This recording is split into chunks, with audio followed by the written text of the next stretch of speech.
Group stage of the 2014 World Championship will be taking place. Yeah, 24 games, 8 teams, all competing for those 4 spots in the quarterfinals in Busan. So don't touch that browser. The World's Preview show starts right now.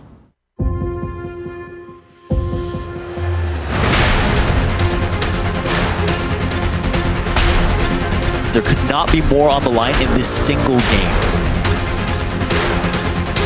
They have to focus on what is at hand, and that is winning this next match.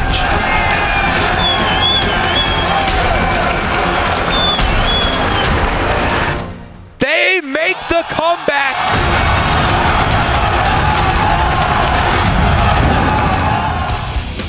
Hello and welcome to the World Preview Show. I am Trevor Quickshot Henry and I'm joined by David Freak Turley, along with our trio of guest experts. The evil geniuses Mitch Crepo, Force Bulls, Yiliang Double of Ping from Counterlogic Gaming, and on-game netcaster Christopher Monte Cristo Michaels. And this week the action shifts to Singapore for the second part of the 2014 World Championship group stages, as the teams from Groups C and D battle for one of the 4 remaining spots in the quarterfinals. Yeah, but before we find out who our experts think will be making the trip to Busan for quarters, let's actually take a look back at the 4 teams who already earned their way to the next round of Worlds last week in Taipei. First up is Group A, or the Davids and Goliaths as we called it here on the preview show, and starting out the 4 days of games with the Group A giants, Korea's Samsung White and China's Edward Gaming. This was a matchup that Samsung White really just grabbed the lead and held for the entirety. Yeah, it was kind of the story of Samsung White the entire way through the group stages. As many Korean teams are, they're an impeccable team fighting team. They always seem to find a way to get all the kills, and then all of them barely live throughout the fight. Even the cleanup kills from Imp here, he was also phenomenal the whole way through the group stage. Yeah, 4 for 0 in that particular engagement. At 27 minutes on the clock, Samsung White dive between Nexus and Inhibitor and are just rampaging through Edward Gaming's base. And we did see this team was actually quite good at closing out many of the games here. They were pretty much fearless in their dives. Imp was occasionally over-aggressive, but once again, another great example of a team that knows how to dive. None of them basically die while doing it, but they still managed to pick everybody off. Yeah, fantastic performance. This led Samsung White to a 6-0 record in the groups. Next up, it was actually David taking down Goliath as AHQ took on EDG, and this was a game where EDG really struggled to maintain control, and a great hook from Green Tea. It was an absolutely phenomenal hook from Green Tea. It was the only way AHQ was in on this game at all. They weren't able to flank because of some good wards from Edward. But EDG, they played this weird sort of poke siege comp that they're not really that well known for, and you saw it stall out here. Thankfully, again, Green Tea landing some hooks. And because of this, they actually managed to win the game, and it made it a 1-to-1 record overall in the group stage between these two teams. Yeah, there was one of those phenomenal hooks that we kept talking about. Green Tea at 45 minutes, managing to land one onto Name, the AD carry that we spent a lot of time talking about. AHQ clean up the fight, and this pushed them for the win. And you can see on your screen right there was Westor, the Zed. He went absolutely off this game, and they did finally manage to push down the Nexus. This actually brought us, again, to a 1-to-1 scoreline in between these two teams. Both these teams went 3-3 in the group stage on the overall record, which meant we were actually heading to a tiebreaker for which of these two teams was actually going to move on to the quarterfinals in Busan. Yeah, it's 100% right. Edward Gaming unable to break the hold that Samsung White held in the group stage. So once we get to that tiebreaker game, this was to determine which team was going to advance to quarterfinals, and Edward Gaming, they came out swinging, dominating Green Tea. His Thresh was banned away as Leona simply wasn't up to the task. Yeah, very good of EDG. They learned their lessons from picks and bans. They also managed to get themselves out of their lanes much more quickly. You on Caston especially, I thought was great overall in this series and just made a lot of plays. You had the almost Baron steal here from Nas, but it wasn't quite enough. Good flash from Clearlove, managing to get himself in there, taking the Baron. Once again, Edward Gaming cleaning up the team fight with a massive 10k gold lead, and despite the kills being even, it was all about EDG. So with the win, Edward Gaming moved to the quarterfinals to face their Chinese rival Starhorn Royal Club. Now, gentlemen, all 4 of you predicted that both Samsung White and Edward Gaming would be moving out of the group and into the playoffs. You were all correct in that. So let's take that aside and start with Group A, talking about some of the things that impressed us, some of the things that stood out. I'm going to start with Crepo. What's your take? Just the sheer amount of dominance that Samsung White just displayed, and I felt they didn't even have their their foot fully on the pedal. They were holding back, especially game 1 against EDG. They played their best, and then they kind of found out like, yeah, okay, we're better than you. We're just gonna play a little slower right now. And I'm just really looking forward to full power white and just like later in the games. Yeah, and double lift, we saw Name eating some hooks from Green Tea. What was your take on his performance? Yeah, China is a region of great AD carries, so this guy's the best of the best, considered the best AD carry in China, and I expected much more consistent positioning, better laning, but he just got stomped in lane by Imp and just missed position, almost threw their chances at making it to quarters. Well, he's not a lane monster like Uzi, and in fact, they frequently like lane swap against Starhorn Royal Club just to get him into the late game. But what was the most surprising was his lack of presence in these team fights. These traits that he's really known for, eating those hooks, being too far forward, the positional errors. Him and Deft are positional carries. Uzi and Imp are those big-time playmaking carries, but Name just didn't show up. This isn't the same guy who won 3 seasons of the LPL. And overall, it was interesting to see how the regions actually compared to one another, though. Unfortunately, Taipei Assassins had not a very good run, but you saw AHQ, the number 2 team from region people were calling, kind of counting out. They went the distance against Edward Gaming, the number 1 team of China. Like, that's a pretty darn good performance there. Like, hey, you don't have this necessarily giant pecking order between the various regions. Now we'll have to see if that actually comes true this weekend. But before we do, the Davids and Goliaths weren't the only teams playing last week in Taipei. We also had Group B, or as Jat and the fans at home had dubbed this group, the Veterans. So we'll start off the action with the rematch between the 2 teams that most of the analysts and you guys at home picked to advance. China's Royal Club and North America's Team Solo Mid. So this is TSM versus SRC. It was the second time they did battle, and it was a close game, but a great Dragon Steal from Amazing led to some control that TSM never lost. And this was pretty incredible because TSM adapted very well throughout the group stage. This is a very disengaged, counter-engage heavy composition. Royal Club just dives right in. Shockwaves like that from Bjergsen. Great equalizers from Dyrus as well. Just makes it a really easy team fight to win. TSM actually managed to combat the Starhorn Royal Club strengths. Yeah, really strong performance from Dyrus on that rumble. Once again, laying down a pretty good equalizer, zoning AD carry out of the fight, but it's all on Wild Turtle as he goes untouched and just cleans house for the North American powerhouse. Yeah, you really can't understate how much that equalizer actually did for the team fight. Even though it didn't deal a million damage, it removed all of the damage from the very Uzi-centric Royal Club. So this was TSM saying, you know what, if they win here, maybe this team can actually take number 1 in the group, and if you beat one Chinese team, maybe you can beat another in the quarterfinals. This was a game TSM had to win. Yeah, and in order to set themselves up for that tiebreaker, they would need to take down SK Gaming later in the day. But before that could happen, we did actually see Starhorn Royal Club taking on the Taipei Assassins. And this game went real aggressive, real early, and BB was really out of position. He gets punished for sticking under the tower. Yeah, we obviously saw this a lot from Taipei Assassins. A fairly large number of early game misplays by the team. It was pretty hard for them to get out of the first 15 minutes. And while the game didn't mean much for TPA moving out of the quarterfinals, it did mean that if Starhorn won this game, they would have a much easier time getting first place seed out of the groups here. Less than 2 minutes later, a double bubble coming down from Zero allows Uzi and Zero to get themselves and grab some kills. I think Uzi's still going to be saying #worth with big smiles on his face from the player cam. Taipei Assassins really not showing up in the group stage. We see Starhorn Royal Club with a massive lead, cleaning house with a good tidal wave, and really this is just one for the books. Well, something that this team is honestly very good at is these team fights, is diving very aggressively, and if they can keep Uzi alive, which they do right here, then they're in pretty good shape, and it's just cleanup at this point. Starhorn Royal Club 5-1 in the groups, pretty darn good run for them. And of course, this did set them up for that tiebreaker. If it were to happen, it would mean that Team Solo Mid would need to take down SK Gaming. Now, of course, this is SK back at full strength. Sven Skeren returned to the roster, and truthfully, the game was very even, very close for a long time, but Team Solo Mid, they just went for a risky Nexus push, and it didn't work out. Right, they went for the game-winning push here. They got one of the turrets. Dyrus actually TPs in late, and because they're fighting in SK's base, TSM's positioning is all completely wrong. Look where Wild Turtle is. Like, people have called out that he wasted his W early on, but realistically, he's surrounded anyway. The range doesn't matter when people are all around you, so TSM, they limp into the wrong kind of fight. SK are actually able to basically win the game off of that team fight, running all the way across the map. Amazing's face says it all. Samsung White, we will see you in the quarterfinals. Thanks to SK picking up a win and Sven Skeren being denied the sweet tender affections of Freddy, it does mean that Team Solar Mid will be facing off against Samsung White. So once again, majority of you guys did actually pick both Starhorn Royal Club and Team Solar Mid as the teams that would advance from the groups. I won't mention that Doublelift got it wrong. Well, I just did.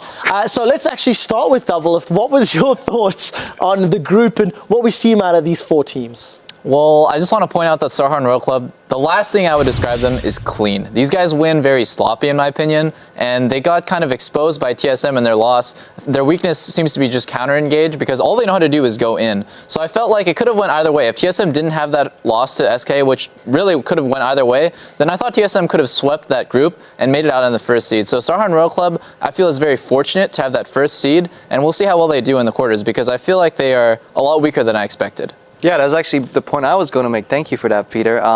Yeah, basically, how much that one game ended up mattering. SK against TSM right there. TSM should have won that, and that makes a difference between TSM facing White in the quarters or EDG, and that for TSM, that can spell the difference between basically what likely is being predicted as a stomp for White to actually potentially making it to semifinals, which would have been really big.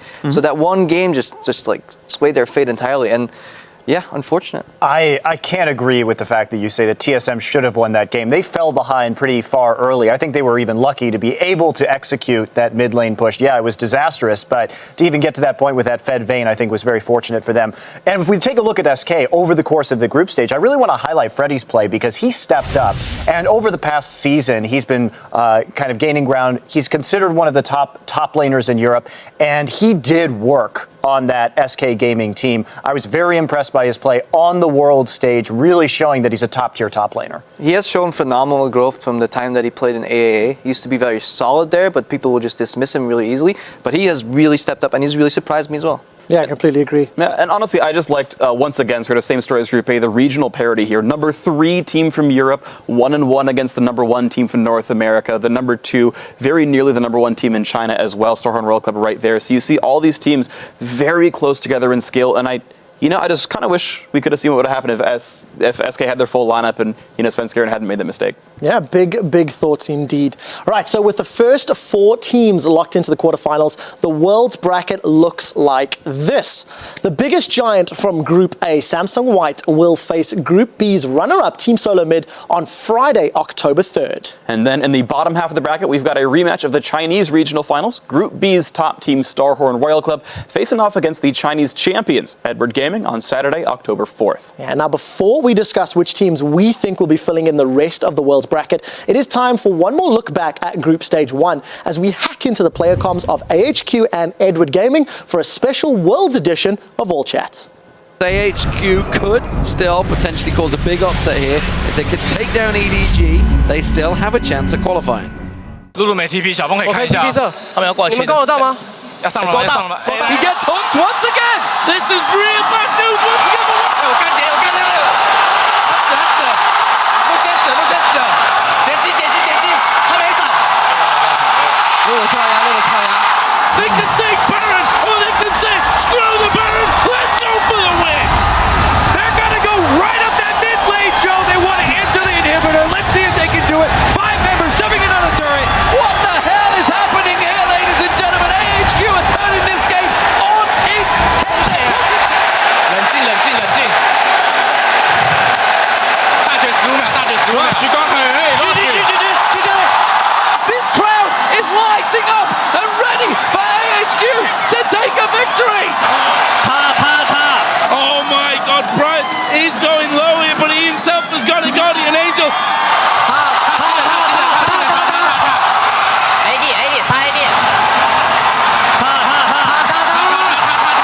Koro is still in there. They're focusing on the next. And the Nets has got to finish it. They're managing to do it. They're taking AHQ. Edward Gaming. Can you believe it? Insane scenes here in Taipei. Wow. There are no words that can do that play justice. I have goosebumps watching that again. I think the crowd did it justice. I completely agree. All right, guys, let's actually move on to the teams that will be playing this week in Singapore. And first up, we'll actually check out Group C. And just like last week, we're going to turn to you guys in order to help us pick a slightly more exciting name for the group. But you mean Group C doesn't convey any sense of ferocity or anything close here? No. Oh, well, luckily you guys came out in force on Twitter with plenty of suggestions that capture the epicness of the group. And those range from C is for craziness to OMG WTF, and then my favorite, Bloodbath & Beyond. Yeah, well, a lot of you are referring to Group C as the group of death.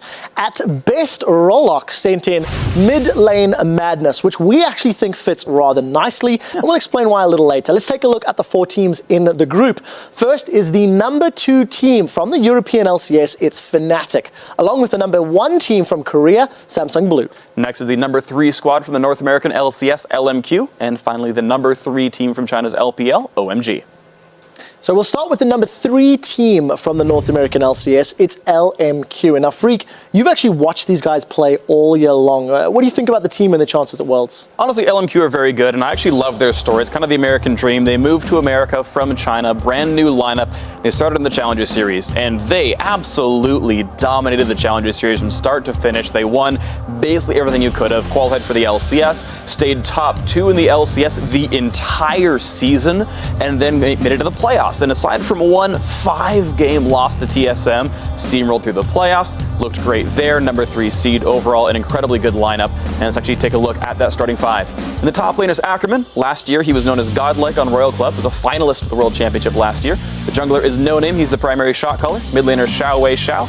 AD carries Vasily, and supporting is Moore. Yeah, and I think when you look at this lineup, there has to be some emphasis and focus on Xiao Wei Xiao. I think he did a really good job in the NALCS. And Crepo, what's your take on this player? See, when I initially thought about Xiao Wei Xiao, I thought a very passive mid laner that goes for farm, has a really high GPM as well. You look at the stats right there on your screen, a lot of gold, the highest in the NALCS. But then if you look at his kills, apparently he has like 114 kills, which is also higher, and it's a lot higher than I expected. However, I can see that happening because I remember playing against them, and they would basically, once he came out of farm mode, they would switch him to the bottom lane and let him play assassins, like LeBlanc back in the day, and let him use rack up kills that way. So I'm looking forward if LMQ is going to repeat that with the resurgence of the assassin metagame. Well, we'll have to see if he can get his hands on it. Somebody else who picks up a lot of kills is Vasily. Probably the most aggressive AD carry in North America. Doublelift, yes or no, what do you think? Yeah, absolutely. I mean, when Vasily came to North America, he just kind of exploded onto the AD carry scene. Everyone kind of looked up to him for laning. And if I had to describe him in 2 words, unrelenting aggression. This guy never stops fighting, never stops moving forward. So his style is very unique, and I feel like he helped the NA AD carries kind of progress into a more aggressive and less farm-reliant style. All right, next up, it is the number 2 seed from the European LCS. It's Fnatic. Fnatic has grown to be one of the most recognized teams in the Western scene. They were the Season 1 World Champions, and then when the LCS started, they won the first 3 European splits back to back to back.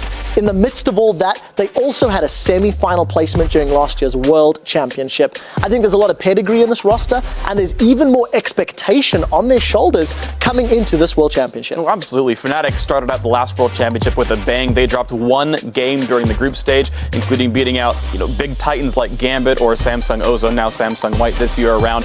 They took out Cloud9 in the quarterfinals. They finally did lose to Royal Club in the semis, but that's still a top 4 at Worlds, which is incredibly impressive. Now they're back at Worlds for the 3rd time as a team. They've got a new AD carry and Reckless. It's a pretty incredible lineup. Let's actually check out their 5 starters here. In the top laner, Soaz, a great Frenchman there. He's known for all kinds of crazy things top lane. Some good, some bad. We'll see if it works out for him. Cyanide, one of the players who's been with Fnatic since Season 1. Peke also the same in the mid lane there, been with the roster the whole time. Reckless, the new guy this year on AD carry, and Yellowstar, his 4th trip to Worlds, twice as AD carry, twice as support. Yeah, talking about players who've been around the scene a long time, Peke himself, Season 1 World Champion, he's been playing for an extended period of time, and this is a guy I think everybody's going to be looking at the World Championship. He was famous for that Kassadin backdoor where he managed to take down SK's Nexus. I've had the pleasure of casting him, and he's got an incredibly deep champion pool with an immense amount of skill on a massive array of champions. We'll see if he can pull it out. The only question is it going to be better than Gamescom? Because he was looking a little shaky at the European Regional Playoffs. Reckless is a player I want to talk about, but I want to ask Crepo your opinion on Reckless, because you've known him for quite a while, actually. Yeah, I really like Reckless a lot. He's like a little brother to me. I've helped him a lot with stuff here and there, and I was so happy that he could finally got into LCS and basically show the world how good of a player he is. if I recall correctly, he tied the record for most kills with ManCloud, but at the same time, he had the very least amount of deaths, and he got that award at Gamescom for it as well. And it's just impressive how few times he dies, how well he positions. People always call him like, he farms too much, he doesn't help his team enough, but getting those stats in an entire split is very impressive, and I'm definitely looking forward to how his laning phase will go together with Bora, and because I played against them and they were pretty damn good in lane. Yeah, I'm looking forward to seeing how he has grown. Reckless has been quite outspoken about doing better in some of these weak areas. Now let's send it halfway around the globe to Joshua Jat Leesman, who's hanging out with two players, Fnatic's Xpeke and Cyanide, and they'll be wearing their new Season 1 Championship rings during this year's Worlds. Thank you very much, Quickshot. And I'm joined here by Peke and Cyanide from the Season 1 World Championship Fnatic team. You guys actually just recently received your World Championship rings. Talk to me about kind of what that means. First of all, the ring is pretty cool, obviously. And I don't know, I got really excited when they told us that we would actually get the ring, because I never expected the ring. I never really care about the ring, but it's super cool to have something that in the future you can look at and save it in your stand or something and look at it and be like, that means something, It's better than know that you want it. You can actually look and see something that reminds you of it. Yeah, absolutely. And Cyanide, along with the ring, you guys also are getting some championship skins. Are there anything you're particularly going to want to play? Well, obviously Jalvan, since it's like my skin. But yeah, I remember when like Season 2, I was super jelly, like TPA was getting like rings and skins and stuff. Like obviously it wasn't as big in Season 1, but I find it really cool that Riot made us the skins anyway and gave us the rings at some point. And with that second place finish in Europe, you guys were drawn into Group C, which many people have coined the group of death. Every team in that group at some point was considered the strongest team in the region. Cyanide, how do you see that group just being so strong? Yeah, like I think all the teams have potential to be really good, and so we will see if actually all the teams, like obviously Blue is going to be incredibly strong already, and then OMG and LMQ, we will see about them, but I think if they train really hard and they are in their top form, it's going to be even really hard to defeat them. Obviously watching so much of Group A and B, and then prepping so much for your own group, knowing a little bit about Group D, if you had to just choose one team at Worlds that you'd want to play against the most, who would it be and why? Well, I would like to say White because they're so good, but I think it would be really hard to beat them because they're just so damn good. Mm-hmm. We would like to play White at the finals, let's say it like that. Yeah, that's a good way of saying it. With all that though, winning the Season 1 World Championship, semifinals in Season 3, what would it mean to you guys to actually win the World Championship this year?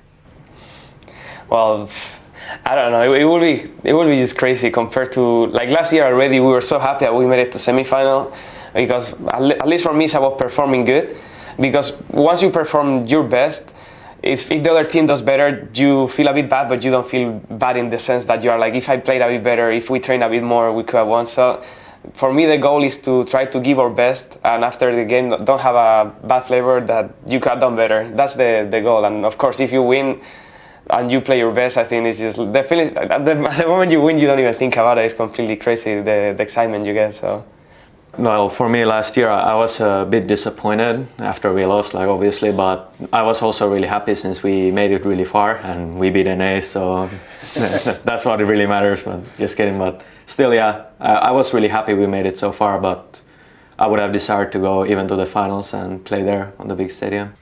Thank you very much, Peke and Cyanide. It was great talking to you guys. For now, though, we're going to send it back to Quickshot and the guys at the analyst desk to talk more about Group C. Thank you very much, Jat.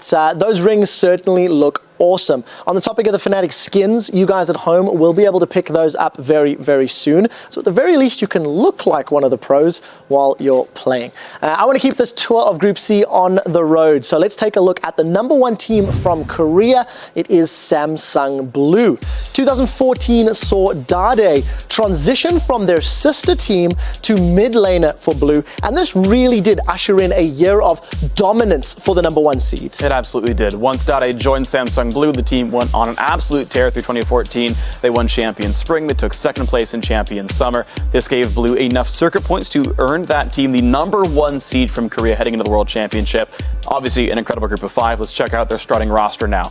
In the top lane is Acorn. In the jungle is Spirit. In the mid lane is Dade, that new guy. At the AD carry is Deft. Many call him the best in the world. And supporting is Heart. Yeah, and I think talking about the transition mid laner, you have to ask questions about Dade. He was the player in my mind that really cost his team Worlds last year in the group stages. And Monty, Dade has a lot of hype once again coming into Worlds. What's your take? Yeah, I wonder too, is Name the Dade of this year, this very dominant player who comes in and kind of chokes at Worlds? We'll see in the quarterfinals. But Dade, I mean, we look at this guy, he has been in all of the finals this entire year, winter, spring, and summer on 2 different teams. So we're really looking at a very consistent, very dominant player. And I can't wait to see him this year. I think he's got a bit of a chip on his shoulder after what happened last year. And I think he's eager to prove himself. Yeah. And if we talk about Dade too, we look at his team fighting skills, right? He's not the most dominant player in lane. And like Dade, it's about deft on the team as well. Another player not so dominant in the laning phase, but incredible in terms of positioning in those team fights. And man, is this guy good at kind of skill shot AD carries. So really excited to see him moving forward and looking forward to those 5v5 and Siege comps from Samsung Blue that I know so well. Deft is also like the ultimate skill shot dodger. His sidesteps are like very Faker-esque, if not even better. It's amazing to watch him operate in fights and just slightly step a little to the left, a little to the right, and just continue to like wreak havoc. Yeah, we'll definitely have to keep our eyes on Deft to see how many skill shots he can dodge when we get to the games. But before that, we've got one more team to talk about in this group, and that brings us to the number 3 seed from the China's LPL. It is OMG. OMG have actually had a very strong year in the LPL after making some name changes to their players and positional swaps at the beginning of the season. They have consistently finished in the top 3 of the LPL throughout 2014 and took 3rd place at the Chinese regionals to earn their trip to Worlds. And this is the 2nd Worlds trip in a row for OMG. Last year, they went beast mode of the group stage. They only dropped a single game, including going 1-1 against SK Telecom T1K, who also demolished everyone, and they actually won the whole world championship. So in the quarterfinals, though, OMG, their run was cut short. They got taken out by fellow LPL team Royal Club, who went to the finals themselves. So they've only lost to the best teams in the world that year. But we're going to see if OMG can reverse their fortune and do even better this time and this year. In the top lane is Going. In the jungle is Loveling, formerly known as Drug, Allen, or Loveland. In the mid lane is Cool. At the AD carry is San. And supporting is Dada777, also known as Coma last year. Well, let's keep things a little bit frosty and talk about OMG's mid laner Cool. Doublelift, what's your take on this player and his style? Well, I really like to play with him at All Stars. He was a really nice guy. He's also a very violent guy with 168 kills in the LPL regular season, the most of any mid laner. Then he played at LPL playoffs, 3rd place. Doesn't mean he won every game. He obviously lost a ton. He's still the led kills in the LPL playoffs of any position, any player. This guy's extremely good. He's the playmaking, considered the best mid laner in China for his playmaking ability. Obviously, super bloodthirsty guy. I'm looking forward to see him play. He's been actually just incredible. And one guy I got to talk about as well, this team is pretty solo lane focused. It's their top laner Going. He's just been awesome as well. One thing I want to share about him is in the Chinese summer LPL playoffs, they played Royal Club in 2 different BO5s. Both went to all 5 games. So 10 games against Royal Club. 28 of the 30 bans from Royal were aimed at Going. This is a scary, scary top laner who's going to pull out the Maokai and Alistar, but also carries like Jackson or Aurelia. It's going to be a lot of fun watching him play. Yeah, we'll need to see if Going pulls out the Jax. Anyways, it is time to freeze the minions and head over to the Telestrator, where Monte Cristo is ready to dissect the mids in the laning phase. Thank you, Quickshot.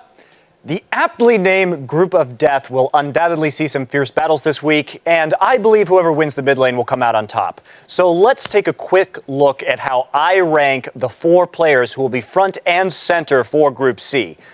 Number 4, it's going to be LMQ's Xiaowei Zhao. Despite this summer being his first split in the North American LCS, he led the league in kills by a mid laner and won the summer split most valuable player.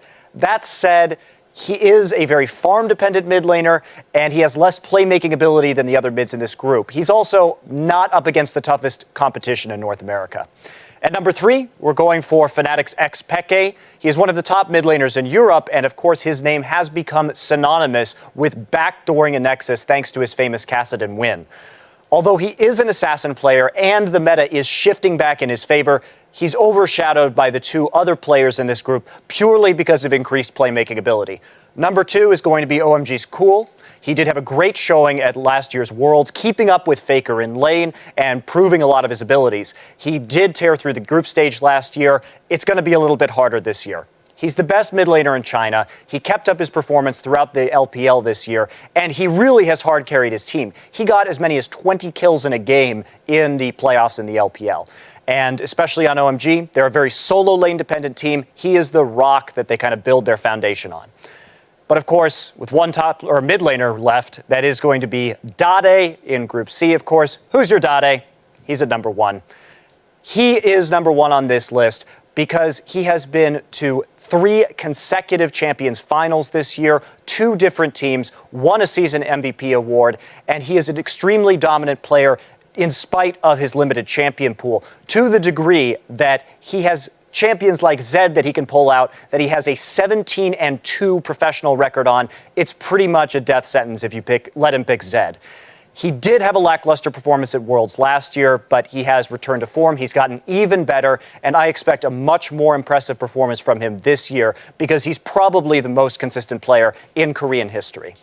So that's going to be the breakdown for Group C in the mid lane. I can't wait to keep my eyes on the matchups over the next 4 days. Quick shot, back to you, man. Yeah, I can't wait to see that either. Thank you very much. That is a definitely powerful lineup of players that everyone will have to be watching. You've heard how Monte Cristo ranks the mid laners in Group C, but you don't have to agree with him. We'd like to know how you would stack up these mid laners. So head over to Twitter and tell us how you would rank them and why. Send your responses to @LOL Esports along with the hashtag Worlds Preview.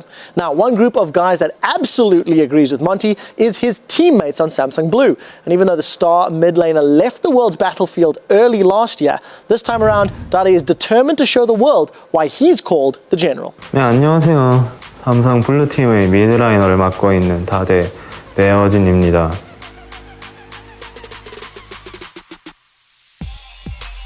저를 수식하는 여러 말들이 있죠. 인간 제드라던가 장군이라던가.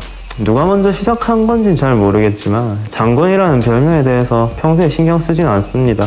제 생각에 엄청나게 많이 의식하고 있는 것 같아요. 뜨거운 이제 여름날에도 자켓을 입고 있잖아요. 그런 게 보면은 망토 이렇게 들은 대장군 포스처럼 이렇게 느낌이 있으려고 걸음걸이도 약간 다가가면 한 대 맞겠다 이런 느낌의 풍채를 풍기면서 걷고. 다들 듣고 있네. 8강까지가 그때 당시 오존팀의 최고 성적이었는데 다데 선수가 들어오고 나서 바로 우승을 했고 MVP 미드 다데입니다. 다데 선수가 평소 연습 때보다 대회 때 거의 한 2배, 3배는 목소리도 크게 하고 말도 많이 해요. 그만큼 이기고 싶은 거죠. 누구보다도 더. 충격이었죠. 네, 롤드컵을 그렇게 빨리 탈락할 줄은 정말 몰랐고 제가 할 수 있었던 건 새로 준비한 그라가스와 리산드라였는데 제가 지금 와서 정말 냉철하게 분석을 하면 다데는 기본적으로 장군이기 때문에 칼 하나 정도는 들고 있어야 되는데 그라가스를 여러분 보세요. 굉장히 둔해 보이고 칼을 들고 있지도 않고 뭔가 뚜렷하게 잘생기지도 않았습니다. 당연히 질 수밖에 없었죠. 감독님의 속마음까진 모르겠지만 사실 굉장히 기분이 나빴습니다. 그때는 불러도 못하는 시절이었잖아요. 좌천됐다고 많이 느꼈을 것 같아요. 삼성 블루는 정확히 이 상황에서 어떻게 해야 되고 이런 부분에 대한 결정을 하는 사람이 없더라고요. 고민 끝에 바꾸게 됐죠. 처음에는 솔직히 서로 의견도 잘 안 맞고 많이 힘들어가지고 트러블도 많이 나고 그랬었는데 우리 장군님께서 딱 들어오시고 난 다음부터 한순간에 갑자기 우승, 마스터즈 우승 난리 났잖아요. 팀의 중심을 잡아주는 역할을 진짜 잘 수행해주고 있는 것 같아요. 그 한타 때 우리가 이거 이겨줘라는 판단을 다데 선수가 합니다. 냉철하게 보는 눈이 다네한테 있는 것 같아요. 뭐가 됐든 간에 블루에 와서 우승을 한 거고 결국 잘 되긴 했죠. 어떤 때나 미드라이너들을 거론할 때 제 이름이 빠지지 않는 그런 선수가 되고 싶어요. 한국에서는 제가 장군이라고 불리는데 외국 시청자분들께도 제가 왜 장군이라고 불리는지 똑똑히 알려드리겠습니다.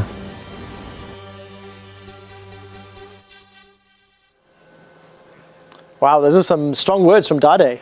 Yeah, Dade's a really interesting player. After or between games, a lot of the times when I'm casting at OGN, you see the players kind of get together and talk, have a little conversation in between matches. But Dade, Blue just kind of lets him go off by himself. He'll spend some alone time, walk outside, stand by himself, recollect himself before coming into the booth. Very intense player, very focused and self-reflective. Yeah, definitely takes the game quite seriously. And, take away from that piece, he was saying he wants his name in the discussion when mid laners are being talked about, and he wants everyone else to ask, who's your Dade? Right, we've taken a look at the teams in Group C, and it is time to lay it on the line. So, gentlemen, which two teams do you think will be advancing to the quarterfinals and why? We're going to start with Monte Cristo. We know you're picking Samsung Blue. Who is the second team from this group to advance and why? Well, realistically, everybody is going to pick Samsung Blue. It's really a battle for second place here. I don't think LMQ has what it takes, but OMG and Fnatic are a little bit closer. I'm going to take Fnatic here just because I think they can stack up a little bit in terms of the solo lanes, but the big difference is going to be Reckless and Yellowstar, who I think will be dominant in the bottom lane. Sun and Dada have not been looking too good over the course of the last few weeks of the LPL and the regionals, and that's going to be the difference. Well, talking about the AD carries, Double Lift, you're next on my hit list. Who are your two teams advancing and why? Well, Samsung Blue is the obvious number one, but I think I'm going to surprise some people by picking Fnatic as my number two. I'm a huge Reckless fanboy, actually. I've been talking to him on and off for like a year or so. And I just feel like Fnatic's solo laners have always been the kind of players to step up when it actually matters. It is a battle for second place between Fnatic and OMG for me, but Fnatic's the clear number two. Crepo, predictions, 1 and 2, who's it going to be and why? Yeah, I'm definitely going with Blue first. I mean, everything has been mentioned already, but the battle for second place is going to be really interesting. I think OMG has one of the better, if not the best, solo laners combined as a pairing outside of Korea. But then again, like Xpeke and Soaz will be able to hold their own, while their bot lane should just outmatch OMG's bot lane completely. Barring any upset or just swings from LMQ, Fnatic should be the second team in this group. All right, so Freak, is it going to be a clean sweep? Is it Blue and Fnatic all down the line? No, so of course, yes, Samsung Blue, right? I can repeat what you guys said, but you guys got it right. My second team is going to be OMG, though. I think OMG is stronger. Remember, this is basically the same team that went to Worlds last year. The only games they even lost were to the number 1 and number 2 teams at the World Championship last year. Like, OMG had an unfortunately short run in Season 3, but they're incredibly strong. Cool is ridiculous. I think everyone's going to know his name, maybe even more so than Dada because he is the carry here. And so it's going to be fun to watch OMG. Yeah, we'll have to see how they perform. And just food for thought, Fnatic did not look too great at the EU playoffs. Right, we would like to turn back the dial a full year and time travel to the Season 3 World Championship, but without the aid of a DeLorean, a British police box, or an excellent adventure. We're going to rely on the brawn of your brains. So in other words, let's see how well you guys remember those games from last year with a little Worlds trivia. Rack your gray matter and see if you can remember who was the most played champion during the 2013 World Championship. Yeah, tweet your answers to us at LOL Esports with the hashtag Worlds Preview, and we'll see what your memories are made of and check out your answers on the next preview show. Now, let's go back to the future and shift our focus to the 4 teams that make up Group D. And once again, we're going to harness your hive mind for a slightly better group name. Right, so Group D sounds solid, like the kids who got picked last for the kickball team, so maybe not so good. But thanks to all the power on Twitter, you guys came through with some terrific suggestions like Don't Blink. Yeah, we had a tie for our favorites, and we decided to combine them. Yeah, so the majority of you agreed that there were 3 favorites in this group, and we chose to call that Triple Threat, and that got at Kawaii Ganjin, who got that one together. But because we love the underdog so much, we chose Blue Shell Kaboom from at Gentleman Gustav. That means Group D shall henceforth be known as Triple Threat Blue Shell Kaboom. Yeah, I actually know what a blue shell is after learning it last week on air. Now, here are those 3 teams and a video game reference that I'm totally aware of. So, first is the number 2 team from the North American LCS. It is Cloud9, along with the number 1 team from the European League Championship Series, Alliance. Next is the international wild card team from Brazil, Kaboom Esports, and the number 3 team from Korea, Najin White Shield. Yeah, all right. Up first on our tour of the group is the international wildcard team, Brazil's Kaboom Esports. Kaboom has been one of the top teams in Brazil throughout 2014. They've made it to the Brazilian League Champions Series playoffs 3 times in a row, but they came away without a top 3 finish each time. However, the team stepped up this year. They took first place at the Brazil Regional, and that earned them the spot to the International Wildcard Tournament, where they 3-0'd Latin American team PEX Gaming, and they became the first Brazilian team to compete at Worlds. Let's take a look now at the roster. In the top lane is Lep, in the jungle is Danagorn, mid lane Tin Owns, AD carry Minerva, and supporting is Dance. And I think I just want to highlight Tin Owns personally, because I think he's one of the mid lane prodigies that came out of the Brazilian server. His Orianna is phenomenal, and he ended up with a 7.8 KDA during the course of their international wildcard tournament run. It's definitely a player that Kaboom are going to be looking at to carry them and work alongside.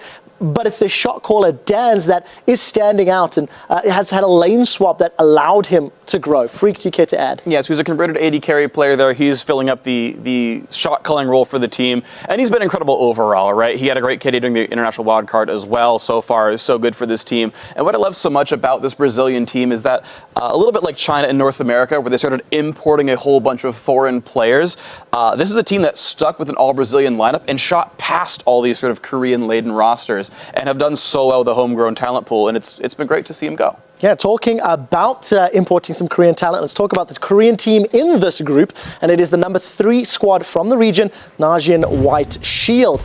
Najin White Shield has been one of Korea's top 5 teams all year long, but their strongest finish came when they took 2nd place in Champions Spring. And their point total narrowly qualified them to compete in the Korean regionals, but they swept the KT Bullets 3-0, they swept the KT Arrows 3-0, and then they took down defending world champions SK Telecom T1K 3-1 in the final match, and they earned that last spot at Worlds for Korea. Let's check out the starting lineup now. In the top lane, Save, one of the best top laners in the world, absolutely. In the jungle is Watch, in the mid lane is Goong, AD carry Zephyr, and support Gorilla, the original OG Janna. And the mid lane trend will continue, as Goong is one of our players to watch. Monty, we always throw the Korean information. What's your thoughts on Goong and, this squad? Yeah, Goong is a very interesting player. He's very mechanically adept, but he's always had a very small champion pool. When Nidalee and LeBlanc got nerfed, we did see Shield kind of fall back off. Now he's resurged with Zed, with Ahri, with Orianna, and that's what he showed very dominant play on during regionals. Is he going to be able to be easily banned out? That's kind of the question moving into the Group D games. Yeah, and I've got another question, because I know you've got a little bit of a man crush on the top laner Save. So tell me a little bit more about why you like Save so much. I refer to Save as the last of the top carries. He and Flame are very much at the top of their game. And this guy is just ridiculous. Huge KDA, 7.81 during the Korean regional finals, and he had that 100% win rate on Kayle. Very, very dangerous on Ryze as well. Can play unorthodox top lane carries like Kha'Zix and Zed. You don't know what this guy is going to bring out, but watch for him to have very good teleports and a just hard carry from the top lane. Just a little bit of pressure there from Monte Cristo on his shoulders. Right, this is going to bring us to the number 2 team from North America. It is Cloud9. Cloud9 have been one of the most dominant teams in the LCS ever since they earned their way in last summer, and this marks the team's 2nd trip in a row to Worlds after Fnatic knocked them out in the quarterfinals last year. Yeah, a bit of a short run there in the 2013 World Championship, but they came back, they took first place in this spring split this year, and although their rivals Team Solomid finally beat them for the first time in the playoffs, these guys still took 2nd place in the playoffs. Pretty darn good overall. Let's take a look now at their starting 5 roster. In the top lane is Balls, in the jungle is Meteos, High is their mid laner, AD carries Sneaky, and supporting is Lemonation. Now, this is a team that's been doing very well in Korean solo queue. I want to ask a little bit about Sneaky, Double Lift. Sneaky's sort of one of the quieter AD carries from North America. How's he going to do on the world stage? So before, I felt like he took a back seat. He wasn't really a carry, like a big force to be reckoned with. His job was primarily just to go even in lane and just kind of shine in team fights or later stages of the game with rotations. But nowadays, he really stepped up. His laning has improved a lot. His synergy with Lemon has gotten to the point where they're actually consistently winning lane.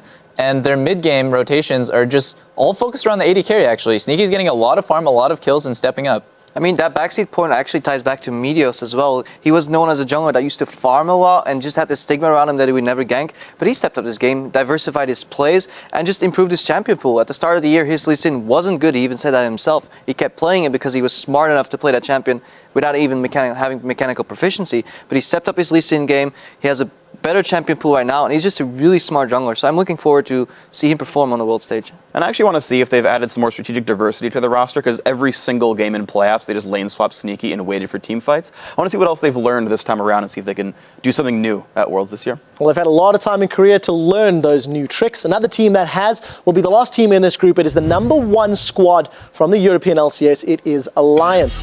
Alliance is the super team that was put together by Froggen last December after his teammates and Evil Geniuses left to join the North American LCS. And they actually had a pretty rough start to the spring series of 2014. They finished in 4th place in the playoffs, but this summer they've worked out a lot of the issues. They started dominating the European LCS. They even dethroned Fnatic for the first time as King of the Splits. They took first place in summer playoffs and the #1 team in Europe right now. Let's take a look at their starting lineup. In the top lane is Wicked, in the jungle is Shook, mid laner is Froggen, who put the team together, Tabs AD carry, and supporting is Nif. Yeah, I think you hit a really good point there discussing Froggen, and it is his team. He feels a lot of pressure to perform, and this team was put together to win. Quoting him directly, Froggen is a player that is potentially considered to be one of the world's best mid laners. Crepo, you've had the pleasure of knowing him for many, many years. How excited will he be to be back on the international stage? I think he will be very excited and just wants to prove to the world that he's still a solid top-tier mid laner. I mean, I've known him for a while. Let's call it what it is. Our team wasn't good enough anymore at that point, and he said, hey guys,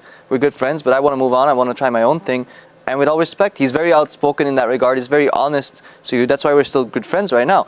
And I wish him the best, but it's going to be really hard for their team to match up against some of the other teams in this group. Yeah, we'll have to see how they do. Somebody who's a little less outspoken, but equally talented, maybe. Tabs in the AD carry role. Double lift. Have you watched much of Tabs? What do you think of his style and his play? I have watched much of Tabs because he's actually getting more and more outspoken within the community, and he's a really solid AD carry. He's just been kind of overshadowed in terms of statistics. He's got less kills, he's got a worse KDA, and he's got a really strong champion pool, but not quite as good as Reckless throughout the regular split. But actually in the playoffs, he had a higher KDA than Reckless and performed, in my opinion, a little bit better. So I'll see how well he does on the world stage. This is his second time returning. He's no stranger to going to Worlds. He went with the first place team again last year with Lemon Dogs. So I feel like Tabs has a lot to prove. All right, with that, it is now time to leave the base again and take a look at the lanes as Monte Cristo leads us into the laning phase. Thanks, Quickshot.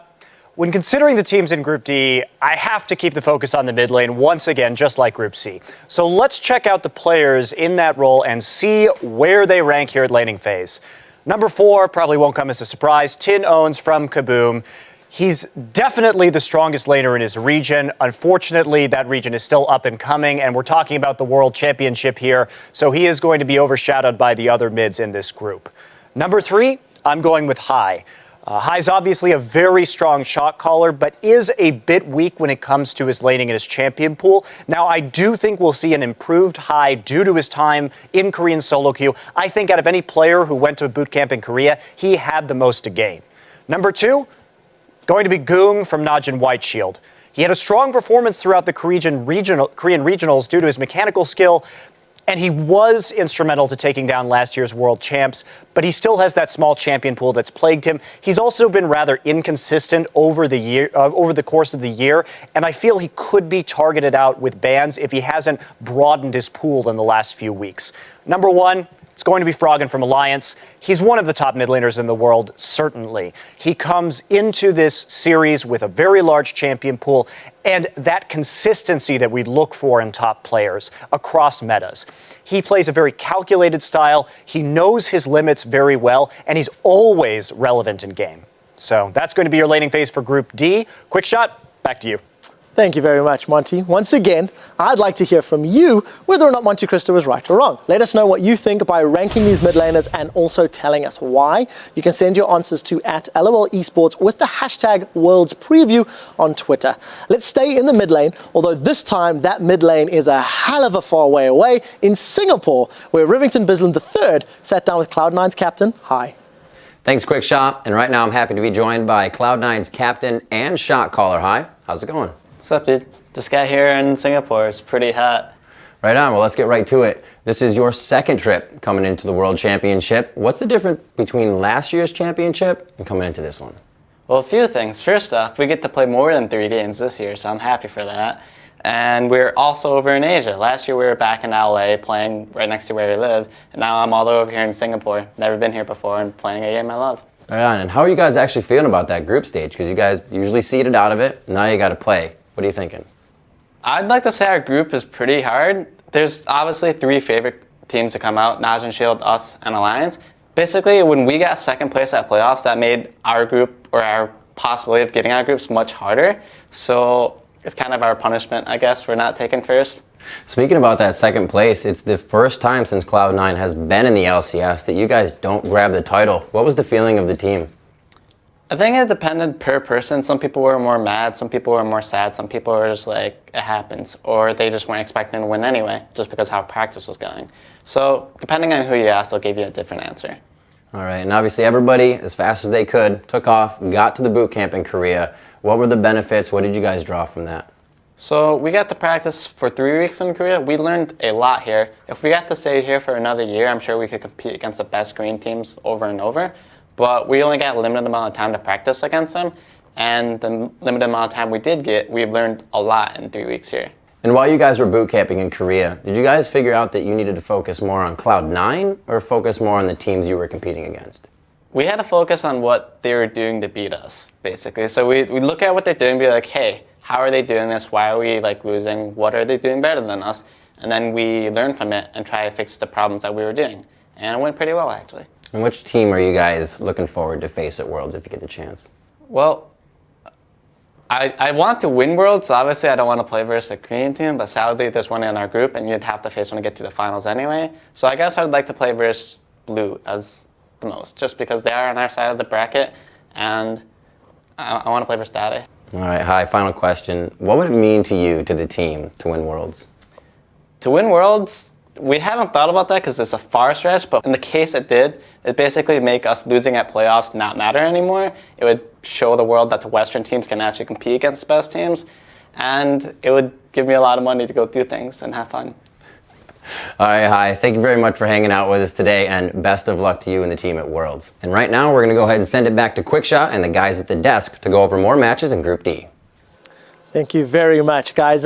Interesting video. One of the things I like whenever I hear from Cloud9 and Hi in particular, they're very introspective and relatively down to earth whenever they analyze their own play, their own skills, and their own power.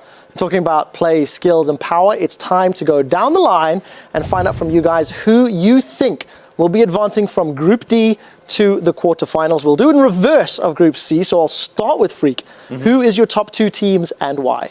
Well, the first thing is not going to be reversed. The Korean team is going to top the group. I think no one's really surprised here. Naj and White Shield are incredibly strong, especially that run down the Korean regional where they like 3-0'd KT Arrows, who was like, oh my gosh, they're so amazing. Suddenly they get 3-0'd by these guys. So ridiculously strong team overall. My number 2 is going to be Cloud9. I think they underperformed a little bit in playoffs. Just seeing them advance in Korean solo queue, like 3 of their players are in like the top, like, are playing so many, like if you rank like the LCS players coming over to Korea playing solo queue, 3 of them are in the top 5 here. They're playing a whole lot. They're incredibly dedicated, and I think they're going to go far. Crepo, you're next on my hit list. Who's 1 and who's 2?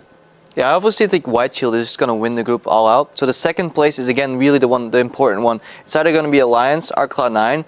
Initially, I would have taken Alliance, but right now I'm feeling Cloud9 just by a little bit, like a 55 to 45 split. I think Cloud9 is going to perform a little better if they patch up a lot of their problems. Also, just in terms of individual power, I think Balls, that matchup against Wicked is something I want to watch. I want to see how those bot lanes match up. They're so equal. I want to see if Hai can handle Frog, and there's so many interesting matchups. But I think overall, in terms of team play, strategic like prowess, I think Cloud9 is just going to come out on top. So once again, similar votes. Double lift. Is there any chance that Alliance is going to beat either Najin Shield or Cloud9 in your mind? Who's your 1 and 2 and why? Well, my number 1, again, is Shield, like you guys say, for all the reasons that you guys said. But my number 2, Cloud9. I didn't believe in TSM and when I should have, and I definitely believe in Cloud9 now. My mind has kind of changed. I think the matchup to kind of watch out for between them and Alliance is the jungle, because Meteos is so dedicated and just so good. He's always been so consistent, where to me, Shook is pretty hit or miss, and he relies a lot on Froggen to do most of the work, and then Shook can kind of get in there and play really aggressive, but Meteos is so cold and calculated. He's the KDA king, so while all of their other lanes kind of match up equally, I would say Meteos overshadows Shook just by a little bit, and so I give Cloud9 the edge. So another one. Let's see if this is going to be a clean sweep. Monte Cristo, what is it about Shield that is going to give them the edge in this matchup, and who's your number 2? Yeah, I do think Shield, especially when we talk about save, is going to come in number 1 in this group. But I will just kind of put a damper on some of these expectations. If I think that any Korean team might get tripped up here, it will be Shield. They've been kind of inconsistent this season. They went from the finals in Champions Spring to barely making it out of groups in Champions Summer, and then immediately losing to the KT Arrows. Also, when we look at regionals, that was the best I've ever seen Watch and Zephyr play, and there's no guarantee that they're going to step up that much again here at Worlds. So that's a little bit of a caveat. I still put them in number one. Now, number two, I'm going to agree with you guys. I think Cloud9 has this. I know from observing a lot of the boot camp that happened before I came out here to LA for the desk when everybody was in Korea, I know Cloud9 got the best practice out of all these teams. I also think they had the most to gain from this practice. And when we think about strategy, Cloud9 is the best Western team in terms of strategy, in terms of rotations. I'm going to take them by a hair, just a hair, over Alliance. So, according to our analysts, it's a unanimous decision for 1 and 2, and that would mean the number 1 seed in the group would not advance. So, interesting thoughts here from the analyst desk. I think it's funny that we're all unanimous about like ranting and raving over how good Cloud9 is. We're like, oh my god, Cloud9 is so good. 55-45. Alliance could do it. And that's like it. Yeah, well, we'll have to see how close you guys, the experts, are with those predictions as the games in Singapore kick off on Thursday at 11 a.m. Central European Summer Time, which is 2 a.m. Pacific. The first of Thursday's 6 matches features North America's LMQ taking on China's OMG, with Cloud9 facing Kaboom Esports to finish up day number 1. And on Friday, Najin White Shield will face Alliance to start the day, and Samsung Blue takes on LMQ to close things out. Yeah, and of course, starting on Saturday, the matches will shift to a new starting time, so please take note of that. It will begin with Fnatic versus OMG. That game will begin at 8 a.m. Central European Summer Time, which is actually 11 p.m. Friday. For those of you in the Pacific time zone, that is 3 hours earlier than normal. And that same schedule is in effect for Sunday's games, where Kaboom Esports kicks off the final 6 matches when they take on Cloud9, and barring any more tiebreakers, we'll close out Singapore with a OMG versus LMQ battle. We'll have to see how that turns out. To whet your appetite for the action ahead of this week in Singapore, let's take a look at some of the biggest plays that happened in Taipei, or as Imp can now call it, the Penta. Number 5 coming in, it's going to be Samsung White with the impeccable outplay. Oh, and the hook coming in towards Green Tea. They pulled him into tower range. Oh, they're going to finish him off. One more auto attack when they've done it. There is him going aggressive. He gets the kill on Green Tea. Can he take on Endeavor as well? He can. And the lantern to escape to safety. Amazing. Yeah, amazing indeed. Coming at number 4, it's Samsung White again taking matters into their own hands. Going in off Crystal, going to come around the side. Pawn actually flashing over the wall. Damn easy going to fall. Oh, there's the shield from Soon as well. Crystal going over. He gets exhausted. They're both going to go down. It's a good call, but look at Pawn. He flashes over, takes the Q. That saves him once. Then the shield saves him through the kick, and he's able to escape. Mata as well. He saves the exhaust until Crystal flashes over the wall for the chase. And at number 3, Wins blew everyone away with his Lee Sin mechanics. Monsoon is running. Bubble comes down. Is Insane going to be able to get away? There's the knockup. Goes down as well. Korn now at less than half. Zero. Cola. Both the left and half. Kill that. Wins go through. And that is a 4 for 2. What the Taipei Assassins. Incredible. What a huge swing for TPA. That turret going down and BB following up. The level advantage pays out big. They're able to get the kill, snowball into several pickups. That's not only going to be the turret, it's going to be the dragon. Big boost here for TPA. Giant mid-game power spike. All right, coming in at number 2, it's Insec with the Insec. Whoa. Oh. Well, the zillion ultimates on him, but can he leap away? That's the aggression that Starhorn Royal Club have been looking for, and it was all once again the Insect kick. It finally worked. And the number 1 play from Taipei showed us that it was not impossible to get a pentakill. Oh man, they are still going for this fight. A little bit of rush control is going to be good for this one. Double kill coming in for Imp. He keeps the shots coming. The triple kill for Imp. Looking for the quadra. And they are going to get it. The pentakill to come in for Imp. Pentakill! Now we thought we'd have a little bit of fun. So it's time once again for the 2014 World Championship preview show, Mad Libs. Jeez, quick shot, please, no. I think we had enough suffering from that last time. I gotta stop you, man.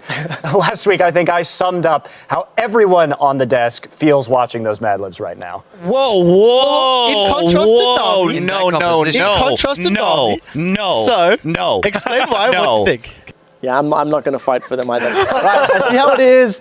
Rest in Pepperoni's League of Mad Libs. So instead of everyone's favorite segment, we're actually going to leave you with a music video that was created specifically for Worlds by OMG that shows a different side of the 2-minute tower diving, team fighting, starting LPL powerhouse. Here are Go Going and OMG with our last hit.